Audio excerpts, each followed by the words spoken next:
Space, the final frontier. Join us for a bold conversation. Our prime directive, to recap our favorite Star Trek shows, both new and old. To engage in debate about all things Trek. Prepare to energize with phasers set to stun. Hello, everyone, and welcome back to Phasers Set to Stun, where we continue to show our love for everything Star Trek in this ongoing series from a Film by podcast, which focuses on every quadrant of the expanding universe of Trek by covering television, animation, movies, directors, and more. Plotting the course, as always, is your core Trek crew. I'm David Burns. I'm Scott Hoffman. And I'm Wayne Whited. Well, gentlemen, it's time to shift some gears from our discussions of Star Trek and move into a new quadrant, a new century, the 32nd century to be exact, with Star Trek Discovery Season 5, the final season. Looks like during this season, our crew in Discovery is trying to find a mysterious power that has been hidden for centuries. But before we start discussing our first two episodes of the season, let's talk a little bit about how things ended in Season 4. Wayne, what can you give us? I can give you a little recap on it. When a new phenomenon suddenly appears and destroys an entire solar system, it becomes clear that a grave new threat to the galaxy and a mystery that confounds even 32nd century scientists, the dark matter anomaly.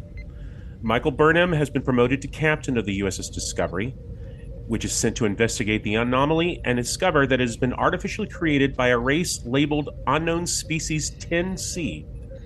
Flying past the Great Barrier at the edge of our galaxy with hopes of making first contact and a peaceful negotiation, their chances are hindered when a scientist named Tarka unleashes a weapon to destroy the 10C and the DMA. But Burnham and Discovery were able to stop Tarka and make peace with the 10C, and in the end, Earth finally decides to rejoin the Federation. All right. Well, thank you for that, Wayne. Yeah. So in this one, like we said, we're starting Season 5 of Discovery, the final season that they made the announcement a while back. We're going to be talking about the first two episodes, which they gave us Red Directive, and they gave us Under the Twin Moons, and we're going to start working through those. Black alert, spoilers ahead, so if you haven't seen these episodes, please stop, go view them, and come back to join us. All right, let's talk about our first episode, guys. Red Directive. Wayne, can you give us a summary? Yeah, the USS Discovery is sent on a top-secret Red Directive priority mission to recover an item from an 800-year-old Romulan science vessel found on the edge of the Beta Quadrant. But after two scavengers locate and steal the item out from underneath them, the Discovery crew find themselves embarking on a wild chase across the galaxy to uncover a mystery linked to Starfleet's past and the creation of all life itself. Well, guys, we are in the midst of Discovery, starting a new season. A few things that I noticed right away with this episode.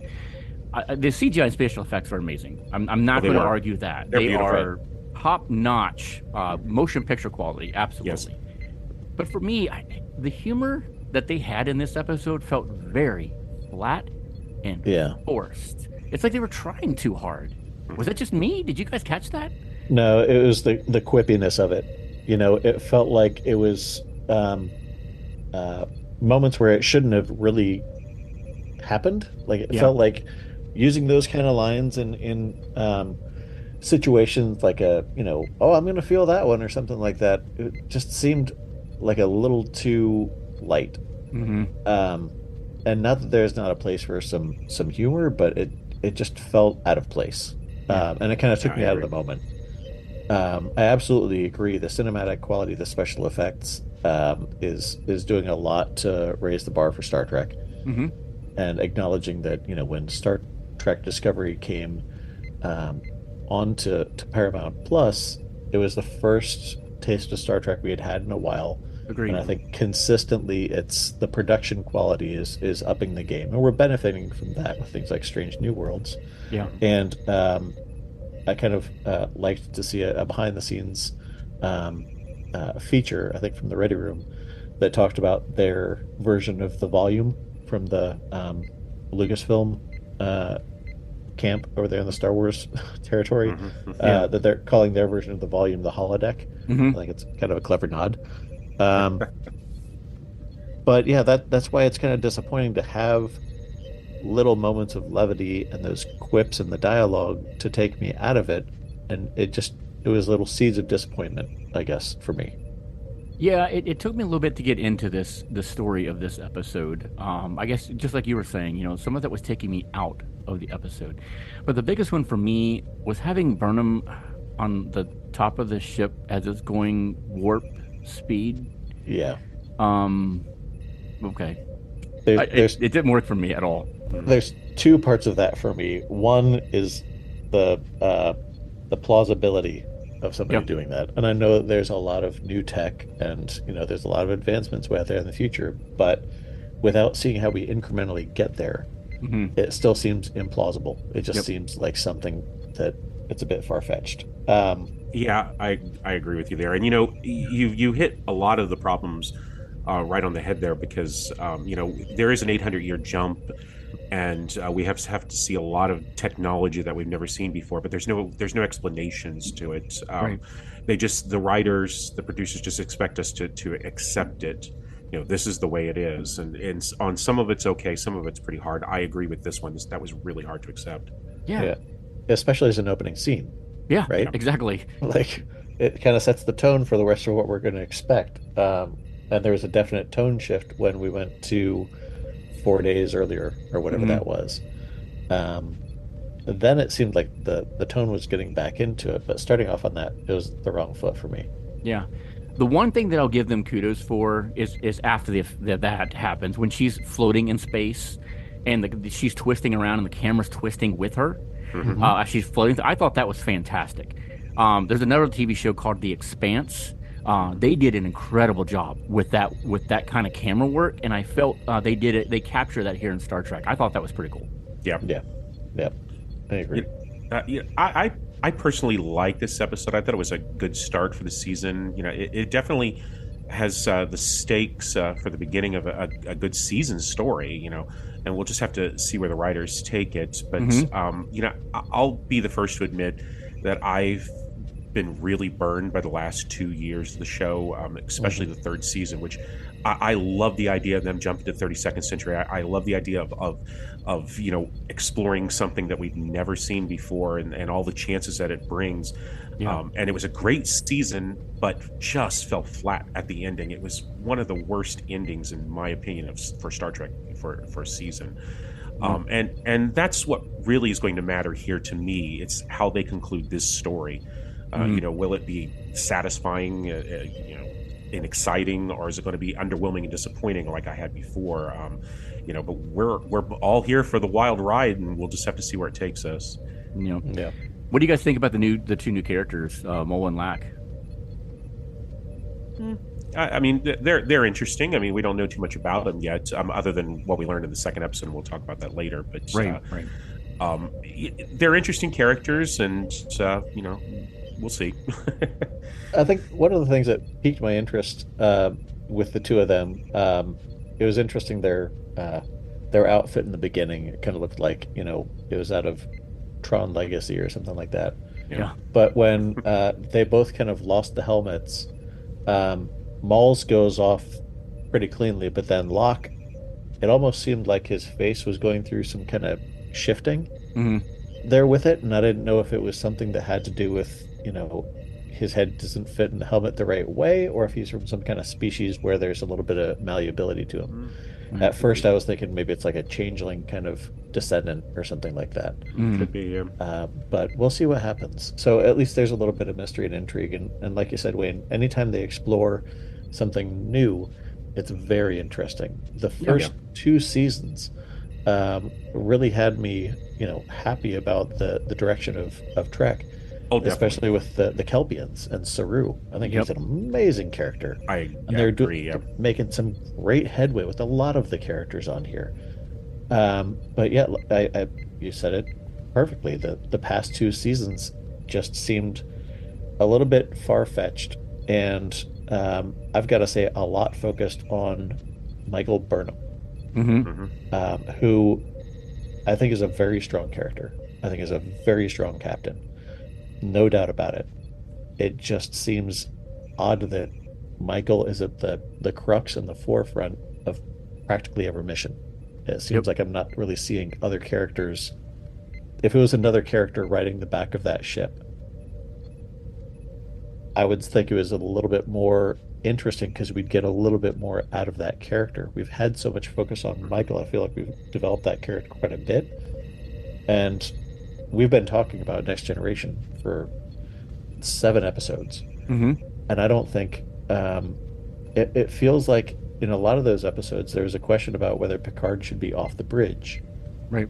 If the captain should be off the bridge doing all these things. And it seems like Michael's a lot more active and involved in missions than we've seen before. It seems like that wouldn't really be something they'd want to do. You hit it right on the head with this series. They have a real problem with a lot of their character development. There are quite a few characters that we've seen since the first season that they really have not. They've sorely underused these characters. We hardly have seen or know anything about them. We know they don't have to do it this way because we saw, Strange New Worlds, in which, had an episode about each one of them. They, by the end of season 2, we knew all the characters very well. But here, there are still characters that we just are very unfamiliar with. And I know they have shorter seasons, especially this season now. It's been shorted by 3 episodes, but you still have to let us have a chance to feel for these characters. And I don't have that. I've never had that with this series. They just don't feel like a coherent crew. Yeah. One that I could actually invest my time and my love for. Mm-hmm. Yeah. Particularly the bridge crew.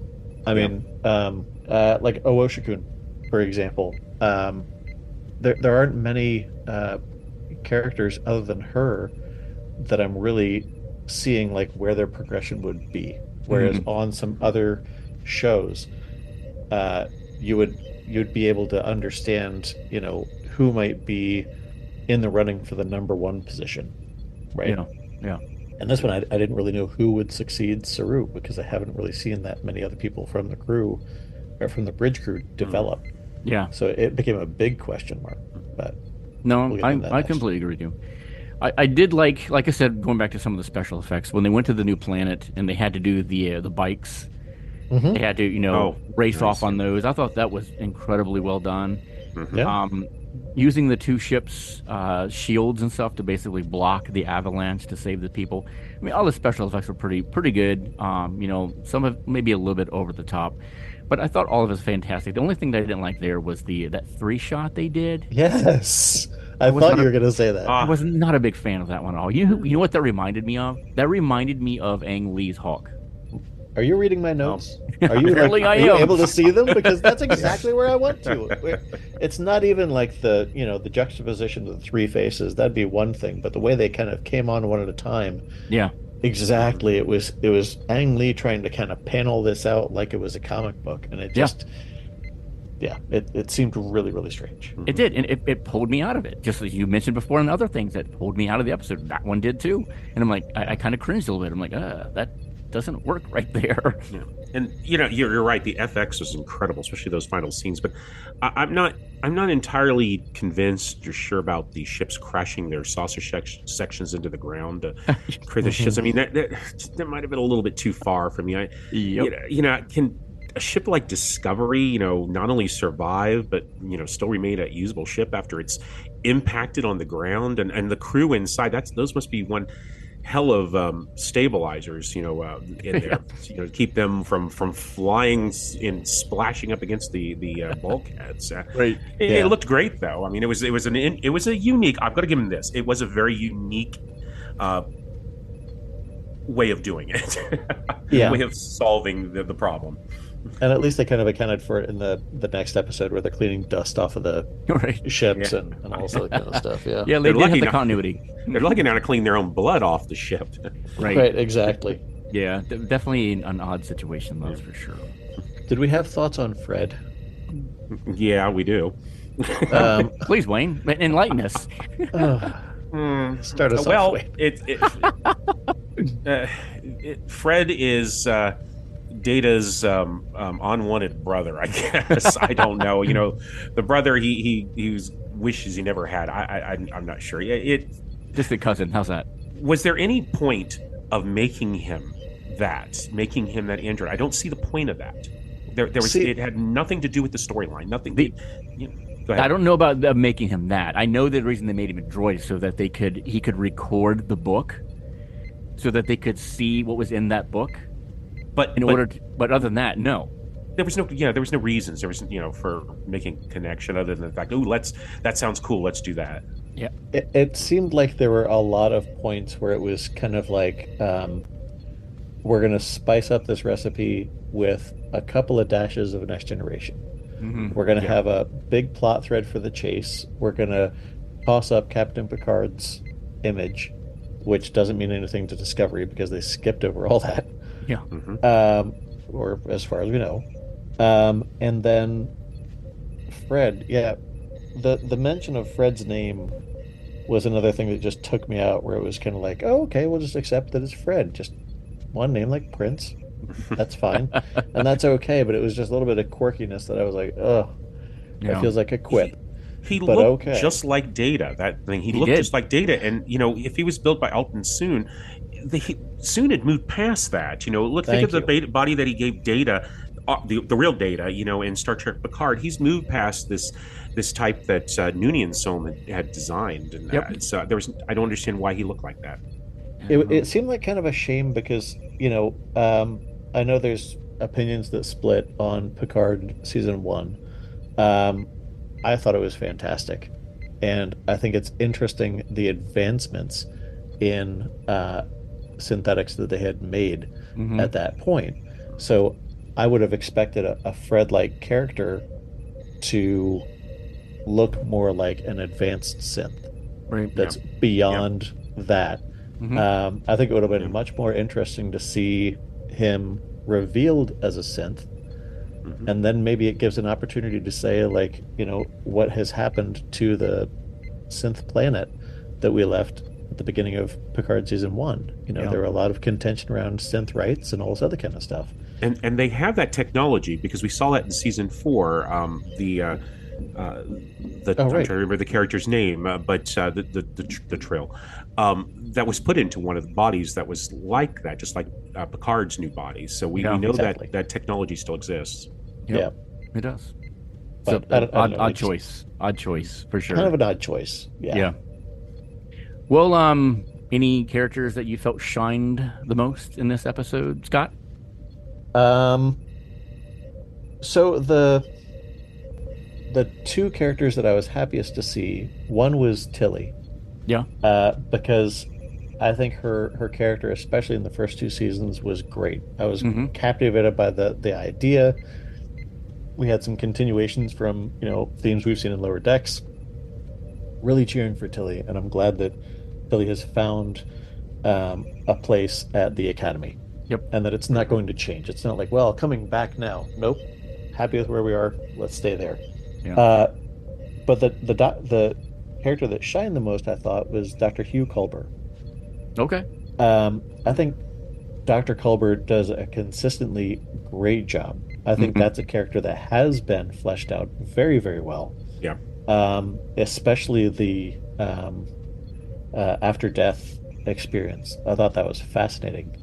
But Hugh's demeanor, tone, approach to the entire situation, even though it had interactions with Fred, seemed like one of the coolest and collected members of the crew, and somebody who is like, I genuinely want to hear more about Dr. Culber, even though that wasn't necessarily the case for a lot of the other characters around.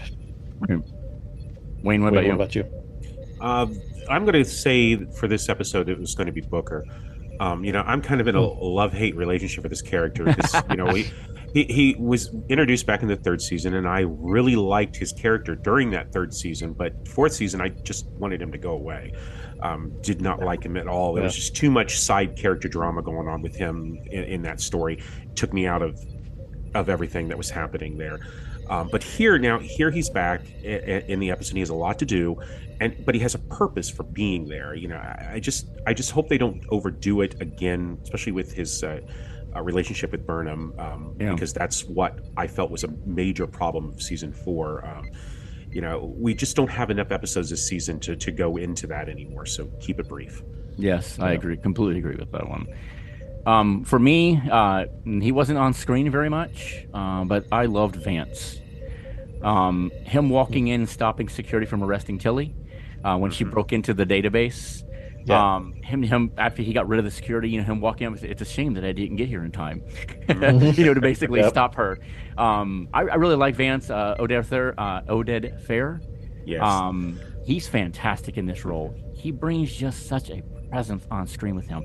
Any movie he's done, he's like that. Yeah. I always remember him from the Mummy series.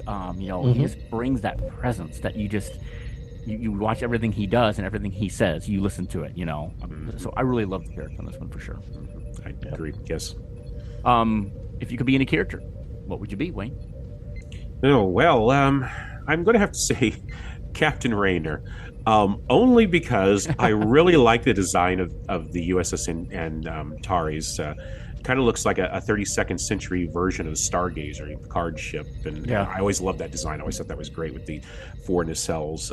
And I have to agree with him, with his argument with Captain Burnham's plan, because I exactly see where he's coming from. And he, he wants to be in charge of the mission. I don't agree with their plan either, but it works. So, And there's some good stuff coming up in the second episode that I appreciated anyway. Yes. And we'll talk about that here shortly. Scott, what about you? For me, I would think it would have to be Lieutenant Commander Joanne Owoshikun, just because I'd be fascinated to see how they were reacting to using the saucer sections to stop the avalanche. Like when those orders come in to be like, how are we going to do this again? Okay, all right, let's get this done. Owoshikun and Detmer are consistently some high points for me on the bridge, and I don't know if it's just the fact that they're pilots, and I always think that's fascinating. I think their characters are fascinating. I think the acting is superb with both of those characters. So I'm consistently happy to see them. But yeah, for me, it'd be like, how do you pull this kind of thing off? And then we get some more, kind of logic behind it. Yeah. What about you, Dave? I'm gonna go with my man Vance again, because he's just so damn cool. And anytime he's on screen, he just demands that your attention, and so it has to be Vance. Sure. I agree. Yeah. Yep. Wayne, any? I know we talked about a few Easter eggs. Anything else? Well, Discovery's not known too much for its Easter eggs, but there are a few this season. And one of the big ones I want to point out is the title sequences once again got an upgrade. It now includes elements that are directly linked to the story for the season. The 2 moons orbiting a planet. Mullen Locke's ship is in it as well, and then that device that also activates the Infinity Room, which is seen on there. And I like how they update each of the title sequences every year for this. We also saw a Romulan science vessel. It's the same design that we saw in The Next Generation during season 5's next phase and a few other episodes. And the Romulans are still wearing their uniforms from that era of Trek. It's nice to see those. And then, of course, we got the mention of Dr. Alton Soom from Picard's first season. We got to see a self-sealing stem bolt again. It's something we've heard a lot about in Deep Space Nine, but still have no idea what it does. And then, of course, at the end, we got the mention in the shot of Captain Picard, as well as the progenitors. That's from The Next Generation again. It's 6th-season episode called The Chase, which kind of makes this season a sequel to that story. So it would be important probably to go back and look at that episode and watch and see what they're talking about before completing the season. And how interesting that we covered the Chase episode in one of our episodes. Phaser Set to Stun. Yeah, that's right. We chose it as one of our top 10 of season 6, so go watch it. Absolutely. All right. Anything else on that episode, guys, before we move on to the next one? No, I don't think so. All right, crew, let's take a quick break, and then we'll come back with our thoughts on episode 2. Well, keep those eyes peeled. Scott, tell us about our next episode, Under the Twin Moons. Yep. So in this one, we see Michael join Saru on his last mission as her number one as part of the Discovery crew, and they continue the search for more pieces of the progenitor's puzzle. Their mission takes place on what seems to be a desolate planet littered with defensive artifacts that try to kill them. We also get a closer look at the bounty hunting Bonnie and Clyde Mullen Locke, with some psychological profiling and an interesting conversation. Yeah. And we get some more clues as to what to expect from this giant mystery they're trying to solve as a sequel to The Chase. Mm. So this episode I felt was a little bit better than the first episode. And one of the scenes, we already kind of briefly talked about it, was the Burnham and looking at Rayner, that whole scene there with the president where they're being questioned about their plans and stuff like that. I felt that whole scene right there was really, really interesting between Burnham and Rayner, especially when Rayner was basically going off the deep end and basically, hey, I'm going to take fault at this and everything. And she looks to him and says, "You're not helping yourself," as he was just, going off. I thought I liked that scene. I really did, between the two of them and what they're dealing with the president. Yeah, it was interesting to see them kind of pursue the consequences for certain decisions and actions. It's also slightly interesting because the previous episode was called Red Directive, which I had never heard of before. Yeah. Which seems to mean,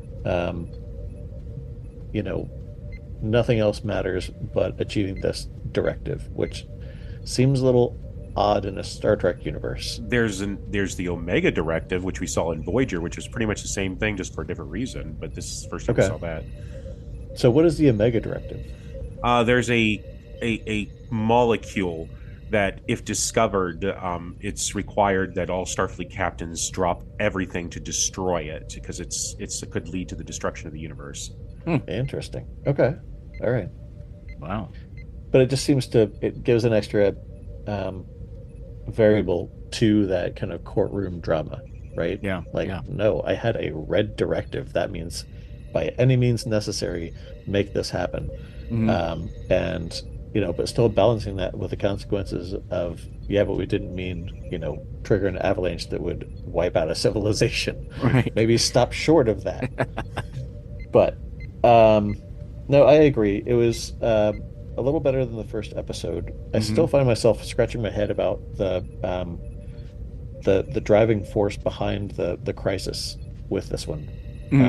Going back to The Chase, as I recall, it was a largely historical and archaeological mission from Captain Picard. Now we can talk about it spoiler free. So it seemed to be an important part of history that must not be lost, because it can help us learn a lot more about ourselves. Then we have the Klingons, the Cardassians, and the Romulans. Klingons, the Cardassians, and eventually the Romulans. Right. They come in and say, well, hold on a second. Since it's scattered throughout the universe, and clearly it's very cleverly designed and millions of years old, it must either be one of the greatest power sources, which we have to take for ourselves, one of the greatest weapons, which we have to take for ourselves, and then it just ends up being an answering machine message from the species that, the progenitors that had a literal hand in every humanoid species in the galaxy. And it seemed to be a message of unity, to say, you've been spread out across the galaxy. We knew that we wouldn't make it, essentially, so we wanted there to be something left of us. Makes us very happy that you've all been able to come back together with a sense of unity to find this message. And we just want you to know that you have more in common than you have differences between you. It seemed like a learning moment, and it seemed like it really resonated with the Romulans in particular, with their ending communication with Picard. Basically, there is no power, there is no great source. Like, the Klingon captain was like, "But that's it? An answering machine message? That's all we get?" And it seemed like that's all it needed to be. So to dig that up just feels kind of strange to me. It does. I'm curious on where they're going to go with it. We've got a bunch more episodes to go to see how they're going to uncover this puzzle that they're putting together. I'll see where it goes. I agree with you, Scott. I felt like in the chase that we got everything we needed in that episode. It was all wrapped up and nice and neat. We don't need to know any more about it, but yet here we are. And going back over, I feel like stuff we've already gone over. And just in a bigger way, I guess you could say. But I'll see where they're going with it. I'll see where they're going. Yeah, I mean, it could be, it could be the antithesis of what we saw in the chase. Yeah. With that one being kind of this peaceful distribution with best intentions in mind. Maybe there's a flip of that where there was an aspect of the progenitors where they understood that something was so dangerous that it shouldn't be around anymore, so they hid it in different places. See, I was under the impression they were looking for the technology that was used, that the progenitors used to create life. Now, I don't know how that would be, dangerous or something, unless, someone was trying to create new life, or if it has something, it could possibly destroy the life of the universe or whatever that's in the universe. But that's what I thought that we're leading towards, that they're looking for. Yeah. Okay. Yeah, I mean, that can make more sense if you look at it that way. So, okay, I'll take it that way. One thing I do learn, and in this episode of Star Trek, is they love cats. Spot is still my favorite, but here we have Grudge. Yeah. With the little holographic mouse toy. Yeah. I thought that was kind of funny. So, the scenes between Burnham and Saru down on the planet, where they're fighting the little globe droids or wherever you want to call them, I always enjoyed the dialogue between those two. Yeah. Again, I know we're seeing Burnham quite a lot. She shouldn't be down on the planet. She should be up with the ship. But again, that's besides the point, Scott. We've already talked about that one. Yep. But I always love the dialogue, the relationship between these two, and it's always fun to see them on screen together. And they did it again. The dialogue that they had, you could tell that, we know Saru is leaving. He's made his decision, and this is like his last mission with them. And he's down on there, because he wants to be there because it's his last mission. You got to hand it to Doug Jones. This guy is something special. Yeah. I mean, the guy is out there running in these, hoofed boots? Yeah. And making it look easy. Yeah. Yeah. Crazy, right? Yeah. Yeah. His ability not only as an actor, but as I'd say an expert in movement. It's fascinating to me to watch Saru walk, because it's like watching a willow tree. His hands kind of flow back and forth like branches. He definitely invests emotionally and physically everything that he has into this character. He's consistently been one of my favorite characters of the show. And it seemed a little odd, I guess, for somebody who seems so iconic to Discovery to think that this would be his last episode, which is something that's not too clear to me. Like, I've seen behind the scenes things in the ready room where he's talking about, took off my makeup for the last time. I don't have to get on those hoof boots anymore. And it was like, oh, is that it for Saru? Like, Saru doesn't last all the way to the end of the series, which is fine. They can, do whatever they want. But a little surprising to me. Yeah, and I think that was probably my favorite part of the episode too. Saru and Burnham's scenes together. They are the two characters that have developed the most chemistry through the series. They've been the ones that benefit the most, and it's always great seeing the two of them together. For a whole, this episode didn't quite work as well for me as the first episode. There were some great shots. Especially that shot on the planet with the necropolis. I thought that was incredible. And but I found the episode to be very, very wordy. It was a lot of dialogue. There was a lot of technobabble in this episode. And I know Star Trek usually has a lot of it in every episode, anyways. But in my opinion, it really slowed things down here for it. I wanted to yell at the screen and say, "Shut up! Just get on with it." It made for just a very slower paced episode, and we've only got 10 episodes this season, so I don't know. Can we afford to have a slower paced episode? We'll just have to wait and see. What they have to do later on. But I am happy to hear that we are going to see Trill again. Oh yeah. One of the planet that hasn't been explored too much. We had an entire character about it in Deep Space Nine, yet it wasn't really, the planet itself wasn't really explored that much. So it'd be great to see it again on the show. This isn't the first time we've seen it on Discovery, but I'm always look forward to seeing these planets. Absolutely. And another thing I found very, very nice and neat is how they brought the Burnham and Saru's character in full circle, where she's basically thanking him for that second chance that he gave, and then the whole dialogue scene they had about second chances, and she said thank you to Saru, and he's like, for what? For giving me that second chance, which leads into who she decides is going to be her number one.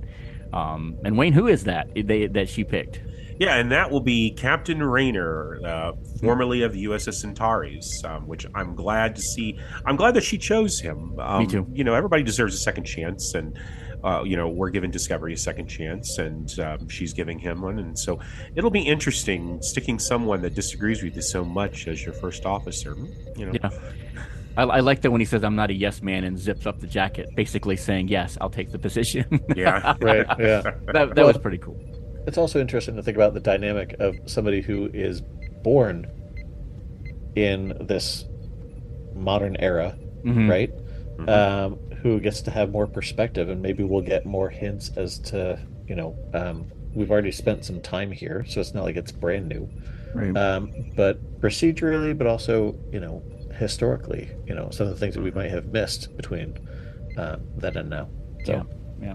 How do you guys feel about the family connection between Mullen and Booker? Well, I mean, I don't know where they're going to go with it. I as soon as he started looking closer at the video, I knew that there was going to be some sort of like family connection or something like that. So, I don't know. Wait and see. Yeah, we'll have to. I mean, it'll be interesting to see the Booker legacy that they get into with his predecessor. Yeah. It feels like it isn't absolutely necessary. I mean, it might give a little bit more backstory into Booker, although we don't have many episodes left. Yeah. It might give like a future purpose, maybe, the connection between the two characters, but I'm not entirely convinced that it's necessary. But we'll see where it goes. I'll trust the other 8 episodes that are coming up. Absolutely. All right, which character do you think shone the most in this episode, Wayne? Oh, that's Saru. I love Doug Jones. We all do. Even know now that I personally met him, he's a fantastic guy. And he hugs you. He's a hugger, right? And he hugged me. Yes, he's a big hugger. And you look at the character and you just want to hug him back. But he stands out having. He's been given so much more prominent part in this episode.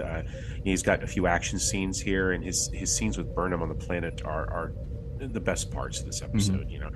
I just hope that with him getting married, this isn't the last we see of him. It does seem like it, but I want him to continue. I want him to continue on to the final episode. But I don't know. It don't look too promising right now with him getting married. No, it doesn't. Scott, what about you? 2 for 2. I'm going with Saru.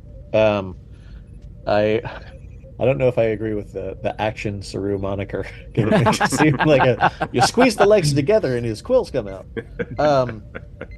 The action scenes we've already talked about, their dialogue, the fact that their character arc comes full circle, and the part where he uses the quills to shoot at the drones. That just took me back to that whole deep dive into Kelpian culture was fascinating. Even finding the clues in the iridescent bacteria, I thought that was clever. It was. So all the things that they gave him to do, if this is his last one, then it's a high note to go out on. Dave, Absolutely agree. It's 3 for 3. Clearly, Saru is the one who shined the most in this episode, and everything that both of you guys said is absolutely on par with what I was thinking. Doug Jones is incredible in this role. In any role he does, Doug Jones is fantastic. If he's going to be in anything in the future, I will watch it just because of Doug Jones, because he does such a great job being a creature, or in any kind of costuming, whatever. Doug Jones does a fantastic job in this. But the dialogue that we got to see between him and Burnham, and basically, is this closing the book on Saru? Being in his room and getting to see all that, and just it was tough to watch because I don't want to say goodbye to him because he is my favorite character on the show. Yeah. And I don't want to see him leave. So hopefully, he will be back this season and wrap it up at the end. Well, we shall see. I do have a question I want to ask when we're talking about this action sequence. How do we feel about the smart matter suits and the phasers? How the phasers just appear in their hands? Yeah. I don't like that. And that leads me to another thing too. I don't like that they can just warp out of, transport out of everywhere and just appear. I'm not a fan of that either, at all. Yeah. And I mean, I know that it's advancements in the technology and all this other kind of stuff, but it feels like in other iterations, they both have a phaser, and there are consequences to having to give it up and use one as a decoy or as a bomb, basically. Yep. And then to lose both of them seems like it would just make them it would force them to have to be creative in other ways, which I think could have opened it up to some fascinating exploration. Yeah. Knowing that they can just kind of, stick their hand out and form another phaser, which it seems like there'd have to be some kind of give and take for that. Like we saw in Endgame, when Tony Stark was losing pieces of his suit, he'd have to give up armor in other places to make this giant gun.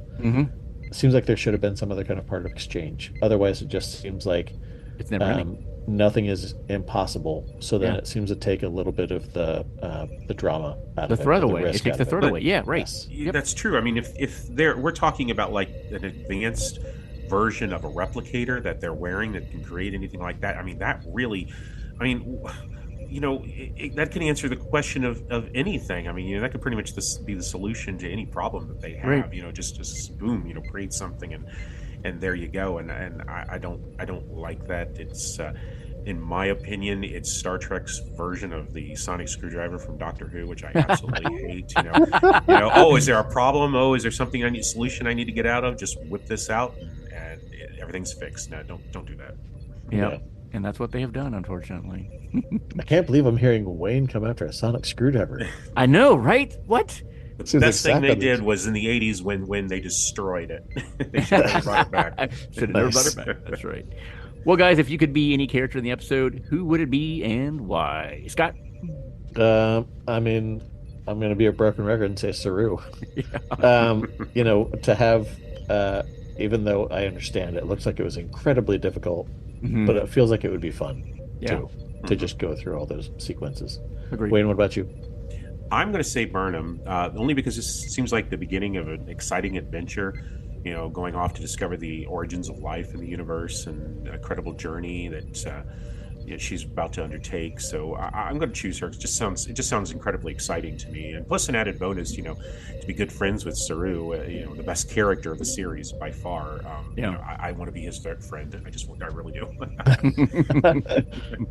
Dave, what about you? I want to be Booker, just because I want to hang out with Grudge. Yeah, I can see that. Yep, absolutely. All right. Any Easter eggs in this one, Wayne? Just a few. But the big one is the planet Valine, which was the planet that was full of the necropolises. Those were from the Promillion. That was a long dead race that we were introduced back in the Next Generation's third season, the episode Booby Trap. This is another race that we saw in one episode, was never expanded on. We never learned anything more about them because they were long dead by the time of the series took place. So I hope that we learn a little bit more about them this year. And with that, it's also mentioned the Lang cycle fusion drive that was used in the Promillian's starships. That was also something that was mentioned in Booby Trap. And that's the only Easter eggs I could pull out of this episode, other than the ones we've already mentioned. Yeah, absolutely. So, gentlemen, what are we seeing in the trailer for the third episode called Janelle? What are we seeing?